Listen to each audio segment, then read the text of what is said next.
അദാനിക്ക് supreme കോടതിയിൽ തിരിച്ചടി. Surcharge ചുമത്തിയത് പുനഃപരിശോധിക്കണമെന്ന ഹർജി തള്ളി. അദാനി പവറിന്റെ പുനഃപരിശോധന ഹർജി നിലനിൽക്കില്ലെന്നാണ് സുപ്രീം കോടതി വ്യക്തമാക്കിയത്. അദാനി പവർ 50,000 രൂപയാണ് പിഴ അടയ്ക്കേണ്ടത്. ശ്യാം ദേവരാജ് നൽകും വിവരങ്ങൾ. ശ്യാം, ഇപ്പോൾ വലിയ തുക സർചാർജ് ചുമത്തിയിരുന്നു അദാനിക്കെതിരെ. ഇതിനെതിരെ നൽകിയ ഹർജിയിലാണ്, രാജസ്ഥാൻ സർക്കാരിനെതിരായ ഹർജിയിലാണ് ഇപ്പോൾ സുപ്രീം കോടതിയിൽ നിന്ന് തിരിച്ചടി നേരിട്ടതെന്ന് മനസ്സിലാക്കാൻ കഴിയുന്നു. എന്താണ് കൂടുതൽ വിശദാംശങ്ങൾ?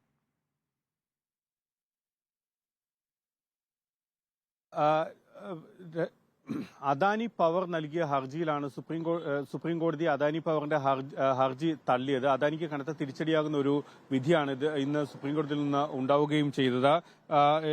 നേരത്തെ ഈ ഒരു സർചാർജ്, ലേറ്റ് പേയ്മെന്റ് സർചാർജ് എന്ന നിലയിൽ ഒരു തുകയുമായി ബന്ധപ്പെട്ട ഒരു വിധി 2020 സുപ്രീം കോടതിയിൽ നിന്ന് വന്നിരുന്നു. എന്നാൽ ഈ വിധി അദാനി പവർ അംഗീകരിച്ചിരുന്നു. എന്നാൽ പിന്നീട് ഈ പിഴത്തുകയുമായി ബന്ധപ്പെട്ട് മാറ്റം വരുത്തണമെന്ന് സുപ്രീം കോടതിയിൽ അദാനി പവർ ആവശ്യപ്പെട്ടു. പക്ഷേ 2 വർഷങ്ങൾക്ക് ശേഷമാണ് ഇത്തരമൊരു ഹർജിയുമായി സുപ്രീം കോടതിയിൽ അദാനി പവർ സമീപിച്ചത്. ഇക്കാര്യത്തിലാണ് അദാനി പവറിന്റെ ഈ ഹർജിയാണ് സുപ്രീം കോടതി തള്ളുകയും ചെയ്തത്. ജസ്റ്റിസുമാരായ അനിരുദ്ധ ബോസ്, PV സഞ്ജയ് കുമാർ എന്നിവരടങ്ങുന്ന ബെഞ്ചാണ് അദാനി പവറിന്റെ ഹർജി തള്ളുകയും ചെയ്തത്.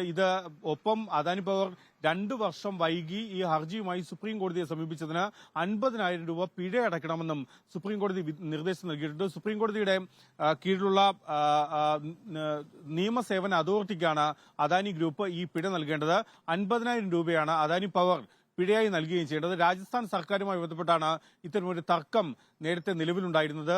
ലേറ്റ് പേയ്മെന്റ് സർചാർജ് എന്ന സർചാർജായി 1376 കോടി രൂപയുടെ ഒരു തർക്കമാണ്, സാമ്പത്തിക തർക്കമാണ് ഉണ്ടായിരുന്നതും. ഇത് പുനഃപരിശോധിക്കണമെന്നതായിരുന്നു അദാനിയുടെ ആവശ്യം. ഈ ആവശ്യമാണ് സുപ്രീം കോടതി തള്ളിയത്.